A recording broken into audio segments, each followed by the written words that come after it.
Netflix, ticker NFLX, turned $45.18 billion of revenue into a net margin of 28%. Very few companies keep that much of what they earn. Here is how the entertainment company does it. So how does a subscription business manage to keep more than a quarter of every dollar as pure profit?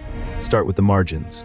Gross margin sits at 49.1%, operating margin at 33.4%, and that net margin of 28.2% flows straight down to a return on equity of 49.5%. For context, that means for every dollar shareholders have invested, the company is generating roughly 50 cents back in a single year, which is an exceptionally efficient number for any business, let alone one built on content licensing and production costs.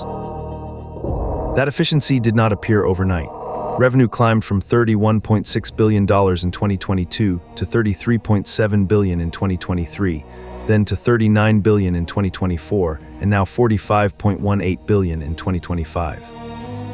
Earnings per share followed an even steeper path, moving from $0.995 to $1.203, then $1.983, and finally $2.53 last year. That is roughly a 2.5 times increase in per share profit in just 4 years. Free cash flow tells a similar story. It jumped from $1.6 billion in 2022 to $6.9 billion in both 2023 and 2024, then pushed further to $9.46 billion in 2025. Operating cash flow moved almost in lockstep, ending the period at just over $10.1 billion. This is not a company burning cash to chase growth. It is converting growth into real, spendable money. And yet here is the tension. Despite all of that improvement, the stock is down 37.8% over this period, currently trading at $73.01 after falling from a high of $126.32 and briefly touching a low of $67.6. The maximum drawdown over the year reached almost 46.5%. The price is still sitting below both its 50-day average of 78.07 and its 200-day average of 92.05, which suggests the broader trend has been down, even though the RSI of 48 shows the stock is neither overbought nor oversold right now, just sitting in neutral territory. Annualized volatility has run around 34.8%, and interestingly, the beta relative to the S&P 500 is only 0.31, meaning its day-to-day moves have not historically tracked the broader market very closely, even though its own swings have been significant. So the market is clearly weighing something beyond the income statement. Valuation multiples help explain the hesitation.